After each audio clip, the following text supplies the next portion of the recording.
mother has to speak the words that condemn her own son. But I couldn't allow them to believe that I would commit murder. They'll put him away now, as I should have, years ago. He was always bad, and in the end he intended to tell them I killed those girls and that man, as if I could do anything except just sit and stare, like one of his stuffed birds. Oh, they know I can't even move a finger, and I won't.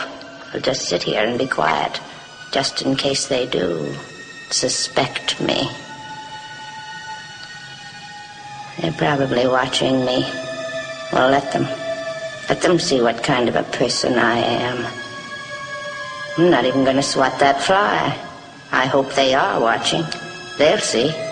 They'll see, and they'll know, and they'll say, why, she wouldn't even harm a fly.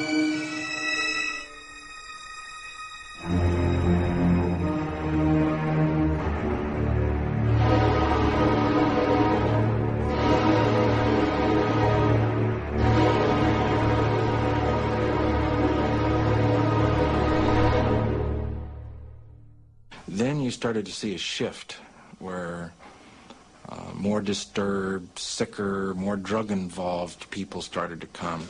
The hallucinogenic drugs like LSD were being replaced by stimulant drugs, speed particularly, that led to compulsion and paranoia, and innocence was giving way to violence. If we are coming up to the beatnik area, all the stores out in this area, been taken over by the beatniks, and we see them in all shapes and sizes. I think this one is a girl walking in front of us. She has a hair ribbon, but it's hard to tell. It was a scene where if you grew your hair and talked the talk, you fit in.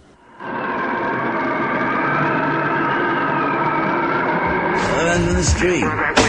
Lions in the street and roaming dogs in heat. Rabid foaming, a beast caged in the heart of the city. Is everybody in? Is everybody in? The ceremony's about to begin. The body of his mother rotting in the summer ground, he fled the town. Yeah! Went down south and crossed the border. Left the chaos and disorder back there over his shoulder.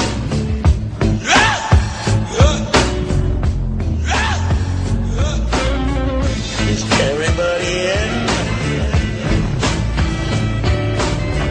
Is everybody in? The ceremony's about to begin.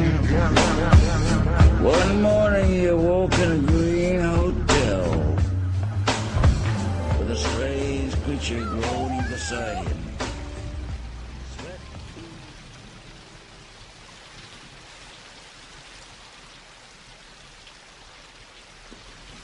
Hi, Georgie.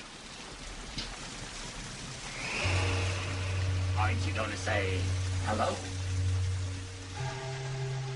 Oh. This was the scene which Charles Manson entered on his release from prison in 1967. When he came out, he initially told me that there was nothing I could do, that if that he could go back to prison. He was not afraid of it. He was not going to do parole if parole was going to be onerous. He was clearly an antisocial personality. He was superficial, he was glib, and he was very adaptable. Charlie was what he needed to be at any given time. Leslie Van Houten joined the family in the summer of 1968. You know, all very fun in the beginning, innocent.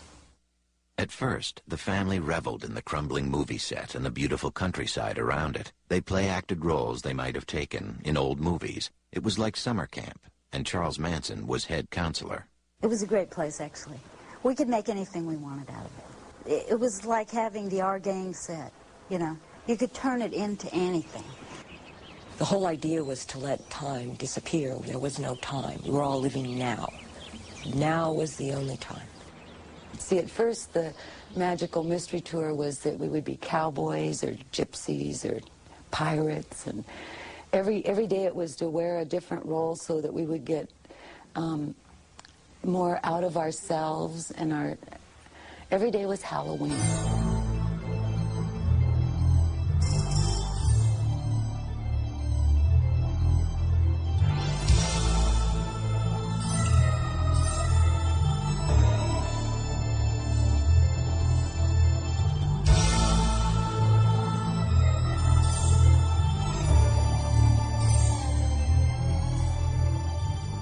In fact, death could be a welcome step on the way to a better world.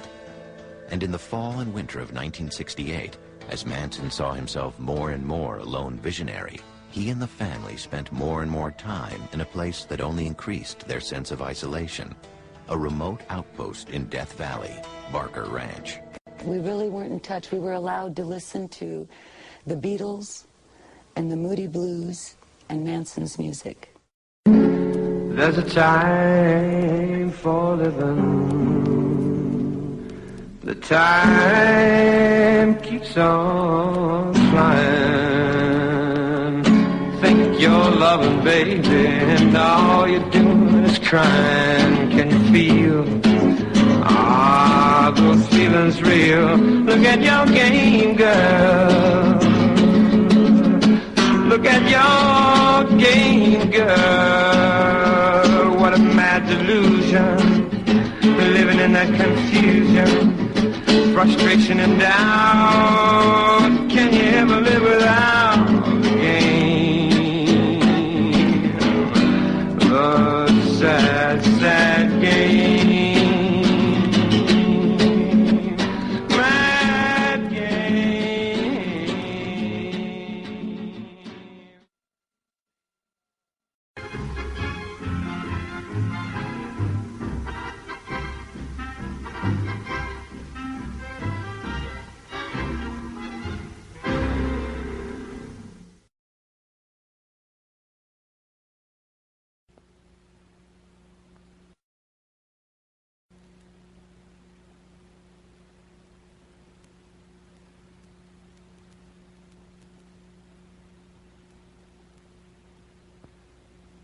During her trial in 1970 and 71, she seemed a horrifying combination of confused little girl and cold-blooded murderer. And like all of the others in the Manson family, Susan Atkins' loyalty to the man who led her life where it went was absolute. So when Charles Manson shaved his hair off, she did too. And then, just as he had done, she and her co-defendants all carved X's into their foreheads.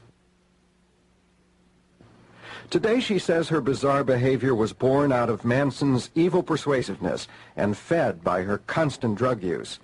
During her Manson years, Susan Atkins dropped acid at least 300 times, and she smoked, swallowed, shot up, and snorted every other drug in sight.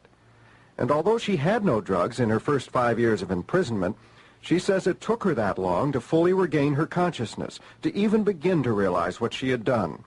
All of the LSD, all of the other drugs had put her in a fog, which she didn't begin to come out of until 2 years ago. You'd have to understand what acid does to the mind in order to understand how a person can get confused behind drugs. And I would take a thesis, writing a book on what LSD can do to the mind. But it was powerful enough to keep you in a fog for all those years, even after you stopped using. I used to think that you came down off an acid trip after 12 hours. That's not true. Every time you take LSD, you rises or expands, and the moral fiber of your character, which is put in you, or when you grow up, everybody grows up with different morals according to their culture. Okay, when you take acid, your mind expands beyond these moral characteristics and your concepts of right and wrong. So you step out beyond those bounds, and when you step out beyond those bounds, the imagination begins to take over. And the imagination can be a very deceitful thing. It's a fantasy. And when you take acid, you go out beyond that, you think you're coming back to where you started from. Originally, you don't. And every time you drop acid, you get a little bit further away from reality.